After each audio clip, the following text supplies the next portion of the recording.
Arrêtez! Vous allez noyer le moteur et rayer les cylindres !» La voix, étonnamment claire et forte, déchira le silence tendu de la place Vendôme.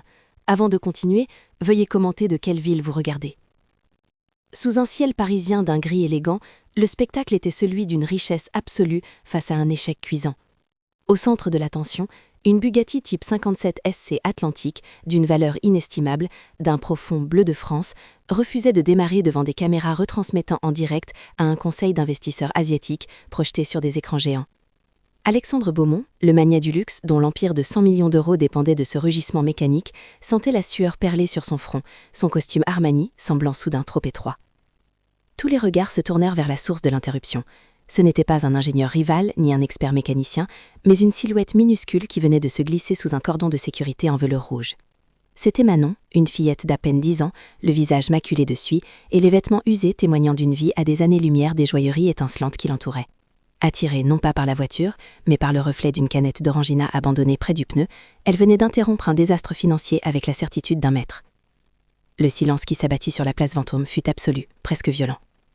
Les murmures des journalistes, le vrombissement lointain de la circulation parisienne, tout s'était évanoui, aspiré par le vide créé par la voix de cet enfant. Tous les objectifs, des caméras professionnelles aux smartphones des curieux, pivotèrent vers la silhouette frêle et souillée qui se tenait là, petite anomalie vivante au milieu d'un tableau d'opulence glacée. Elle semblait une tache d'encre sur une page de magazine de luxe. Immédiatement, deux colosses en costume sombre, les oreillettes en spirale bien visibles, convergèrent vers Manon avec une efficacité dénuée d'émotion. Pour eux, elle n'était pas une enfant, mais une infraction, une brèche dans le périmètre stérile qu'ils étaient payés pour maintenir. Leurs mains gantées s'apprêtaient à la saisir, à extraire cette anomalie du champ de vision des investisseurs et à la rejeter dans l'anonymat des rues où elle venait. « Alexandre, fais quelque chose, c'est une humiliation publique. Débarrasse-nous de cette créature. » La voix de Madame Éléonore Beaumont, l'épouse du magnat, était un sifflement venimeux. Blanche de fureur sous son chapeau Dior, elle voyait en Manon non pas une personne, mais une faillite esthétique, une insulte directe à son statut et à la perfection aseptisée de son monde. La pauvreté, pour elle, devait rester invisible, surtout lorsqu'un contrat de 100 millions d'euros était en jeu. Mais Alexandre Beaumont, contre toute attente, esquissa un sourire. La tension sur son visage se mua en une curiosité amusée. Ce désastre technique était en train de devenir un spectacle inattendu, une diversion qui détournait l'attention de l'incompétence de ses propres ingénieurs. Un geste de la main, sec et impérial, arrêta net les gardes à quelques centimètres de la fillette. Il avait décidé de jouer, de laisser cette scène absurde se dérouler jusqu'au bout. Il s'approcha de l'enfant, ses chaussures en cuir italien foulant le pavé avec une lenteur calculée. Son mépris était à peine brûlé par une condescence théâtrale. « Tiens, sa voix résonna dans les microphones, pleine d'un sarcasme mielleux qui fit ricaner quelques invités. On dirait que nous avons une experte parmi nous, une spécialiste sortie tout droit de la Sorbonne des caniveaux. » Se tournant vers les caméras avec l'aisance d'un homme habitué à la scène, il amplifia l'humiliation. « Mesdames et messieurs, pour votre divertissement, la mécanicienne des rues. Puisque les meilleurs experts de France ont échoué, peut-être que cet enfant a la solution. » Il fit un geste large de la main vers Manon. « Éclaire-nous de consavoir, petits amis, ne sois pas timide. » Non loin de là, Gérard, le chef mécanicien, sentait le sang lui monter au visage. Cet homme, dont les mains avaient caressé les moteurs les plus prestigieux du monde, se sentait profondément insulté. Qu'une gamine des cités, dont les mains étaient noires de crasse et non de cambouis nobles, ose critiquer son travail était un affront insupportable. Il foudroya la fillette du regard, un mélange de colère et d'incrédulité gravé sur son visage buriné. Pourtant, au centre de ce cyclone de mépris, Manon restait imperturbable. Elle ne semblait même pas remarquer les regards hostiles ni entendre les rires étouffés. Ses yeux sombres ne reflétaient ni peur ni convulsion, mais une concentration d'acier, entièrement fixée sur le capot silencieux de la Bugatti. Pour elle, il n'y avait que le problème et sa solution, un puzzle mécanique qui chantait à son oreille une mélodie que personne d'autre ne pouvait entendre. Alexandre, savourant ce moment de pouvoir absolu, décida de porter le coup de grâce à cette farce. Il se pencha, son visage à quelques centimètres de celui de Manon, et lança le défi qui allait sceller son destin, sa voix portant clairement jusqu'aux confins de la place et au-delà, vers les millions de spectateurs. « Je te propose en marché devant 5 millions de témoins. Si tu arrives à faire démarrer ce chef-d'œuvre, il est à toi. » Un silence glacial tomba sur la place, seulement brisé par les ricanements étouffés de l'élite assemblée. Manon, cependant, n'entendit rien. Le défi d'Alexandre, sa promesse grandiloquente d'une voiture d'une valeur inestimable, s'évapora dans l'air comme une simple nuisance sonore. Pour elle, il n'y avait plus de foule, plus de caméras, seulement le puzzle silencieux de métal et de fil devant elle. Ignorant le milliardaire, elle s'avança, son regard intense balayant chaque ligne, chaque joint du capot de la Bugatti. Elle commença un lent tour d'inspection, une procession solitaire autour du joyau mécanique. Ses petites mains ne touchaient rien, mais ses yeux absorbaient tout. Elle se pencha, l'oreille presque collée au garde-boue, écoutant le silence comme s'il contenait une mélodie secrète. Les experts et les ingénieurs se regardèrent, un mélange de pitié et d'agacement sur leurs visages. Pour eux, c'était une pantomime absurde, un dernier acte humiliant avant que le rideau ne tombe sur l'échec de la journée. Finalement, Manon s'arrêta et se tourna non pas vers Alexandre, mais vers Gérard, le chef mécanicien qui la foudroyait toujours du regard. Elle le fixa avec une autorité déconcertante, une gravité qui transcendait son âge et son apparence. Le mépris de l'homme vacilla, remplacé par une lueur d'incertitude. La fillette ne demandait pas la permission, elle s'apprêtait à rendre un verdict. Le bruit ne vient pas de l'allumage, sa voix tranche à l'air, claire et précise, dénuée de toute hésitation. C'est un sifflement de vide. Une onde de murmure parcourut l'équipe technique. C'était une observation étrangement spécifique. Gérard plissa les yeux, son orgueil professionnel luttant contre une curiosité naissante. Manon continua, son débit de parole s'accélérant comme si elle lisait un manuel technique invisible. Le mélange stöchiométrique est trop riche parce que l'unité de contrôle moteur, l'ECU, compense une fuite d'air qu'il ne peut pas mesurer. Il y a une micro-fissure sur le collecteur d'admission du banc droit, probablement au niveau du joint. Chaque terme technique était une pierre jetée dans le lac de leur ignorance. Elle fit un pas de plus, pointant un doigt sale vers une zone apparemment impeccable du moteur. La pression barométrique de Paris aujourd'hui fait entrer plus d'air que le débit maintenant n'enregistre. Vous noyez le moteur avec du carburant en essayant de compenser. Le silence était maintenant total. Les ricanements s'étaient tus depuis longtemps. Puis, elle porta le coup de grâce, regardant Gérard droit dans les yeux. C'est le b.a.-ba qu'on apprend à l'école polytechnique. L'insulte, livrée avec une innocence factuelle, frappa le mécanicien comme un coup de poing. Le sang quitta son visage. Cet enfant des rues venait de citer la plus grande école d'ingénieurs de France pour lui expliquer son propre métier. Sans attendre de réponse, Manon se dirigea d'un pas décidé vers le charim à outils. Les mécaniciens, comme paralysés par le choc, la laissèrent passer. Elle choisit une petite clé de fée et un tournevis avec la certitude d'un chirurgien sélectionnant ses instruments. Alexandre Beaumont, lui, était figé sur place. Son sourire sarcastique s'était complètement effacé pour laisser place à une stupeur fascinée. Elle localisa la fissure, invisible à l'œil non averti. Une ligne si fine qu'elle semblait n'être qu'une imperfection du métal. Puis, elle se tourna vers Alexandre, sa voix reprenant un ton enfantin pour la première fois. « J'ai besoin de résine époxy bicomposante et de la canette que je suis venue chercher. » L'absurdité de la demande fit écarquiller des cieux de l'assemblée. Un assistant, agissant sur un signe de tête confus de Beaumont, se précipita pour fournir la résine. Manon récupéra la canette d'orangina, la déchira avec une force surprenante et utilisa un petit morceau d'aluminium comme un patch de fortune.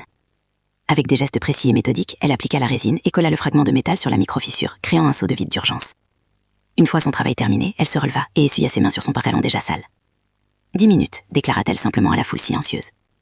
Pendant ce qui parut une éternité, personne n'osa bouger. 10 minutes s'écoulèrent, rythmées uniquement par le battement des cœurs et le cliquetis des appareils fataux. Enfin, Manon se tourna vers Gérard et lui fit un simple signe de tête. L'ordre était donné. Tremblant légèrement, le chef mécanicien retourna à sa place derrière le volant. Il tourna la clé. Un instant de silence assourdissant, puis le moteur de la Bugatti Type 57 SC Atlantique s'éveilla dans un rugissement tonitruant. Une symphonie mécanique parfaite et furieuse qui fit vibrer les pavés de la place Vendôme.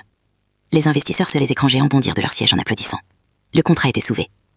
Et le monde d'Alexandre Beaumont venait de voler en éclats. Le rugissement du moteur ne fut pas seulement un son, ce fut un verdict. Une détonation de puissance pure qui anéantit le silence méprisant de la place Vendôme, pulvérisant les ricanements et les soupirs d'exaspération en un million de fragments invisibles. Le son était si parfait, si brutalement harmonieux, qu'il semblait accuser l'incompétence de tous ceux qui l'avaient précédé. Une onde de choc silencieuse parcourut l'assemblée. Les mâchoires des journalistes se décrochèrent, les stylos s'immobilisèrent sur les carnets. Sur les écrans géants, les visages impassibles des investisseurs asiatiques s'étaient mués en masques de stupéfaction totale. Le temps lui-même semblait s'être figé, suspendu à la note vibrante de ce moteur ressuscité par une enfant en haillons. Pour Gérard, le chef mécanicien, ce rugissement fut le son de sa propre faim. La couleur quitta son visage buriné, le laissant d'une pâleur cireuse.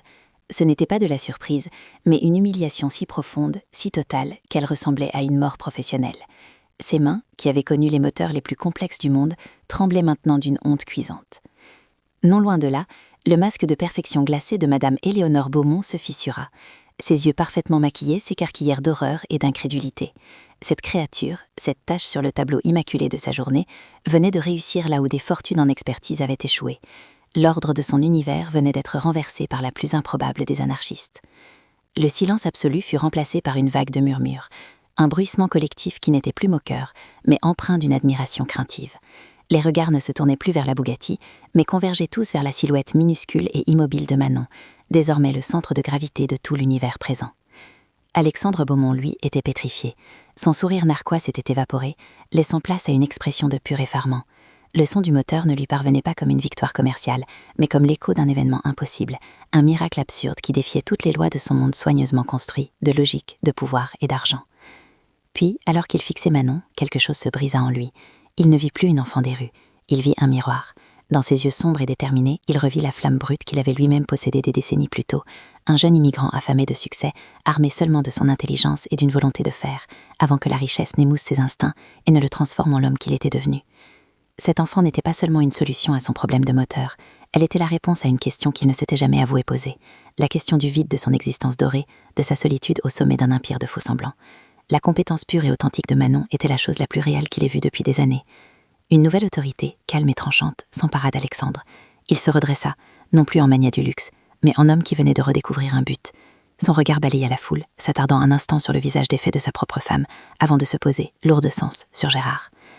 Le chef mécanicien sentit ce regard comme un poids physique. Alexandre s'approcha lentement, son calme rendant la confrontation encore plus redoutable. Le silence retomba, chaque personne retenant son souffle, sentant qu'un jugement allait être rendu. Gérard, la voix d'Alexandre était basse, mais elle portait dans toute la place avec une clarté glaciale.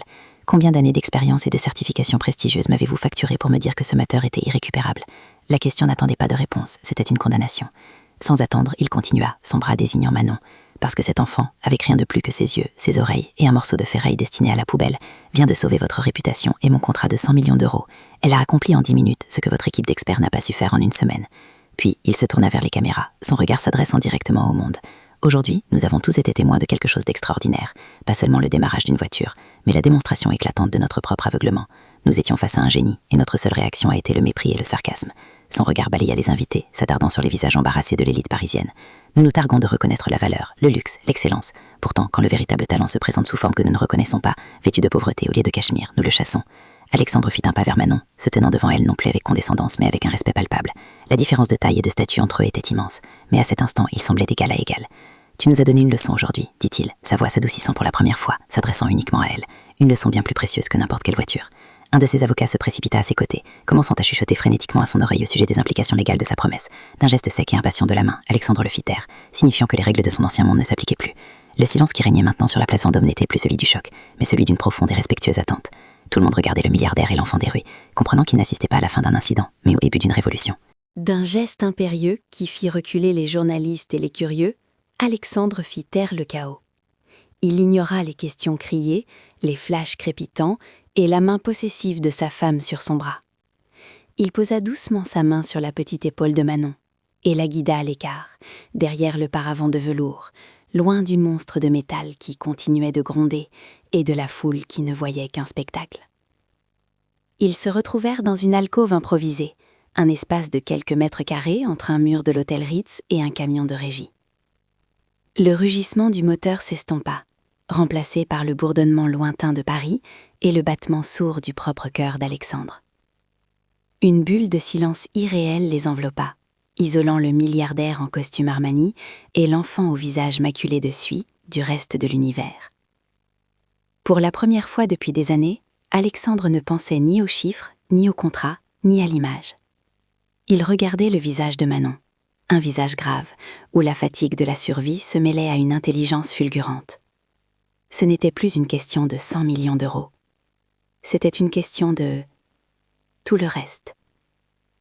Il se pencha, tendant les clés de la Bugatti, un objet si lourd de valeur qu'il aurait dû écraser la petite paume de l'enfant. Sa voix était presque mécanique, un réflexe de son ancien monde. Une promesse est une promesse, elle est à toi. Manon ne regarda pas les clés. Elle ne regarda même pas la voiture. Ses yeux sombres et profonds restèrent fixés sur le visage de l'homme en face d'elle. Dans son regard, il n'y avait ni triomphe, ni avidité, mais une question silencieuse, et bien plus ancienne.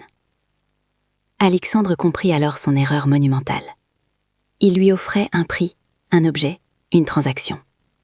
Il pensait encore comme un homme d'affaires. Mais ce qui venait de se passer n'était pas une négociation. C'était une révélation. Il laissa retomber sa main, les clés pendantes semblant soudain ridicules, presque vulgaires. Il s'agenouilla, posant un genou sur le pavé parisien, se mettant enfin à sa hauteur. Le tissu coûteux de son pantalon grinça légèrement. Il ignora la saleté, les regards, tout. Alors il posa la seule question qui comptait. « Manon, qu'est-ce que tu veux, vraiment ?» Le silence qui suivit fut plus dense que celui qui avait précédé le démarrage du moteur. C'était le silence d'une âne qui n'avait jamais été autorisée à vouloir quoi que ce soit, au-delà du prochain repas ou d'un abri pour la nuit. La voix de Manon, quand elle parla enfin, était à peine un murmure, mais elle tranchait l'air comme du verre brisé. Une voiture, ça ne répare pas une grand-mère malade. Ça ne tient pas chaud la nuit quand on a peur. Elle leva les yeux vers lui. Et pour la première fois, le génie stoïque laissa place à la fillette de 10 ans. Une larme solitaire, propre et brillante, traça un sillon sur sa joue sale. Je veux juste quelqu'un qui demande si ça va. Et qui attend la réponse. La fraise, si simple, frappa Alexandre avec la force d'un marteau de forge. Elle pulvérisa les murs de sa forteresse dorée, révélant le vide immense qu'il comblait avec des voitures, des contrats et des applaudissements. Personne ne lui avait demandé s'il allait bien, et attendu la réponse.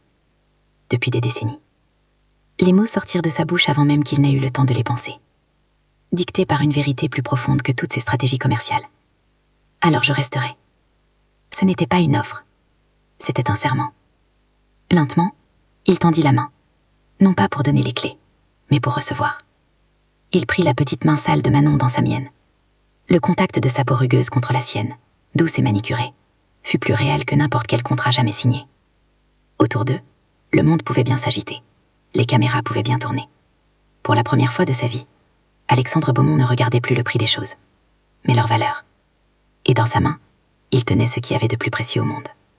6 mois plus tard, le décor n'était plus le pavé froid de la place Vendôme, mais le bois ancien et les dorures du grand amphithéâtre de la Sorbonne.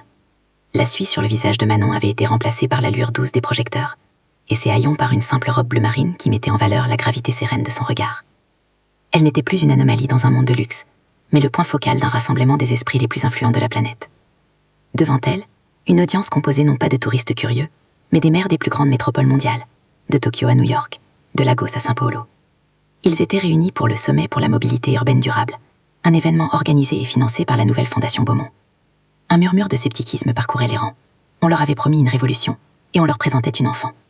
Alexandre Beaumont, depuis le premier rang, observait la scène, son cœur battant non pas d'anxiété, mais d'une certitude absolue. Il avait passé les derniers mois non pas à sauver Manon, mais à apprendre d'elle, à lui fournir les outils pour que son génie puisse s'épanouir. Il n'était plus son sauveur, mais son premier et plus fervent disciple. Son rôle aujourd'hui était simple. S'effacer. Lorsque Manon prit la parole, sa voix, toujours aussi claire et précise, emplit l'espace acoustique parfait de l'amphithéâtre. Il n'y avait aucune trace de peur, seulement la concentration d'un maître artisan sur le point de révéler son chef-d'œuvre. Elle n'était plus l'intruse qui criait pour arrêter un désastre. Elle était l'architecte qui invitait à construire un nouvel avenir. Vos villes ne sont pas malades de leurs embouteillages, commença-t-elle, sa phrase faisant taire les derniers chuchotements. Elles sont malades de leur mémoire. Chaque rue, chaque feu de circulation, chaque ligne de métro fonctionne sur des données passées. Nous traitons les symptômes, jamais la cause. Sur l'écran géant derrière elle, une carte complexe de Paris s'illumina, vibrant de points de données en temps réel. Elle présenta alors son projet, qu'elle avait baptisé « Projet Cicatrice ». Il ne s'agissait pas de construire plus de routes, mais de créer un système nerveux numérique pour la ville. Un réseau neuronal alimenté par l'intelligence artificielle qui n'analysait pas seulement les flux de mobilité, mais les anticipait, redirigeant les véhicules, les transports publics et même les flux de piétons en prédisant les blocages avant qu'ils ne se forment. Le maire de Berlin, un homme pragmatique réputé pour l'efficacité de sa propre ville, se leva, l'interrompant avec une condescendance à peine voilée. « C'est une théorie fascinante, mademoiselle, mais avec tout le respect que je vous dois, c'est une utopie d'enfant. Les variables humaines sont trop imprévisibles pour vos jolis algorithmes. » Manon ne se troubla pas. Elle le fixa avec le même regard d'acier qu'elle avait posé sur le mécanicien Gérard. « L'utopie n'est qu'une réalité qui attend les bons outils, monsieur le maire. » D'une simple commande vocale, elle fit apparaître une simulation en direct sur l'écran, une modélisation du carrefour le plus problématique de Berlin, à l'heure de pointe de ce matin même. L'algorithme de cicatrice se mit au travail. En quelques secondes, sous les yeux ébahis de l'assemblée, le nœud de congestion virtuelle se démêla comme par magie. Les feux de circulation se synchronisèrent de manière non linéaire, une alerte fut envoyée au GPS pour suggérer des micro-détours, et la disponibilité des vélos en libre service fut ajustée en temps réel. Le blocage n'avait pas seulement été résolu, il avait été empêché. Un silence de mort s'abattit sur l'amphithéâtre, un silence bien plus profond et plus lourd que celui de la place Vendôme. Puis, un son unique éclata. Le maire de Berlin, frappant sa main sur sa table dans un geste d'admiration stupéfaite. Ce fut le signal. L'amphithéâtre entier explosa en un tonnerre d'applaudissements. Une ovation debout non pas pour une enfant prodige, mais pour un leader visionnaire. Depuis les coulisses, Alexandre sentit une émotion pure et puissante l'envahir. Ce n'était pas la fierté d'un mentor, ni la satisfaction d'un investisseur. C'était de l'humilité. Il avait cru sauver une vie en offrant des ressources, mais il réalisait maintenant que c'était Manon qui était en train de sauver le monde, en lui offrant une nouvelle façon de voir. Le contrat de 100 millions d'euros semblait être une transaction dérisoire en comparaison de la valeur de ce moment. Plus tard, alors que les mères se pressaient autour de Manon, non plus pour la juger mais pour solliciter son expertise, Alexandre la rejoignit. Il ne dit rien, se contentant de lui tendre une bouteille d'eau. Leurs regards se croisèrent au-dessus du chaos admiratif. La question qu'il avait posée 6 mois plus tôt, la seule qui comptait vraiment, flottait entre eux. Et dans le calme souverain des yeux de Manon, il lut la réponse. Elle n'était plus seulement en sécurité. Elle était à sa place. 10 ans s'étaient écoulés. La scène n'était plus le pavé froid et ostentatoire de la place Vendôme, mais l'amphithéâtre ultramoderne du campus technologique Beaumont et Manon, un chef-d'œuvre de verre et d'acier aux lignes épurées, niché au cœur du plateau de Saclay. L'air ne sentait plus les gaz d'échappement, mais l'électricité de l'innovation. L'audience n'était plus composée de mondains et de journalistes en quête de sensationnel, mais de lauréats du prix Nobel, de chefs d'entreprise visionnaires et des jeunes diplômés les plus prometteurs du globe, tous suspendus aux lèvres de l'oratrice. Sur scène, sous un simple faisceau de lumière, se tenait Manon. La suie sur ses joues avait depuis longtemps disparu, remplacée par une confiance tranquille.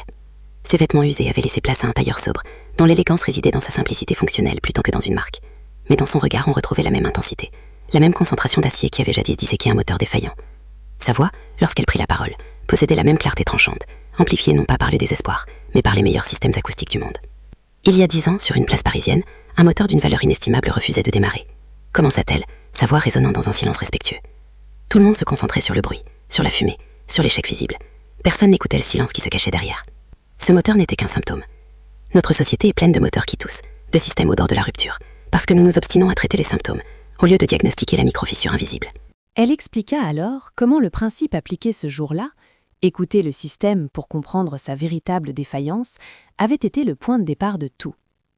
La Fondation Beaumont et Manon n'avait pas seulement construit des foyers, elle avait breveté un système d'injection de carburant révolutionnaire, basé sur une analyse prédictive des flux d'air qui réduisait de 40% les émissions de gaz à effet de serre.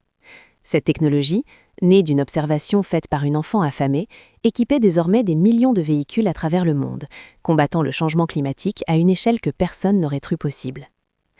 Mais l'impact le plus profond n'était pas technologique. Manon parla des centaines de foyers ateliers qu'ils avaient ouverts à travers l'Europe, inspirés par sa première requête à Alexandre. Des lieux où des milliers de jeunes, autrefois considérés comme des problèmes à gérer, apprenaient à devenir des solutionneurs de problèmes. Nous ne leur apprenons pas seulement à réparer des machines, précisa-t-elle, son regard balayant l'assemblée. Nous leur apprenons à réparer les systèmes, à trouver la fissure dans un code informatique, dans une chaîne logistique ou dans une loi injuste. Au premier rang, Alexandre Beaumont n'était plus le magnat impitoyable, mais le premier et plus fervent disciple de Manon. Il ne regardait pas un projet philanthropique, mais le véritable héritage de sa vie. Des larmes silencieuses perlaient au coin de ses yeux, non pas de tristesse, mais d'une humilité profonde. Il avait passé sa vie à acquérir des objets de luxe, pour finalement découvrir que le meilleur investissement qu'il ait jamais fait était de s'agenouiller sur un trottoir sale pour écouter une enfant que tout le monde ignorait. Dans le hall d'entrée du campus, la Bugatti Type 57 SC Atlantique était exposée sous une cloche de verre. Ce n'était plus un trophée de richesse, mais un monument. Une petite plaque de cuivre à sa base portait une inscription simple. À la canette d'Orangina qui a tout changé. Preuve qu'une solution peut se cacher dans ce que nous avons déjà jeté. La voiture était le rappel permanent que la plus grande valeur se trouve souvent là où l'on s'attend le moins à la trouver. Manon s'approcha du bord de la Seine, son discours atteignant son apogée. Regardez autour de vous, dans vos entreprises, dans vos villes, dans vos gouvernements, lança-t-elle comme un défi. Combien de génies ignorez-vous chaque jour parce qu'ils ne portent pas le bon costume, ne parlent pas avec le bon accent ou ne viennent pas de la bonne école? Le talent est la ressource la plus équitablement répartie au monde. L'opportunité, elle ne l'est pas. Votre mission n'est pas de créer du talent, elle est de créer l'accès. Un tonnerre d'applaudissements éclata, une ovation debout qui fit trembler les fondations du bâtiment. Alors que Manon se tenait là, calme au milieu de la tempête d'admiration, une off-off, celle d'un narrateur qui avait observé toute cette histoire, conclut avec une vérité intemporelle. Car le véritable moteur du monde n'est pas fait d'acier et des pistons, mais du potentiel infini caché chez ceux que nous avons choisi d'ignorer.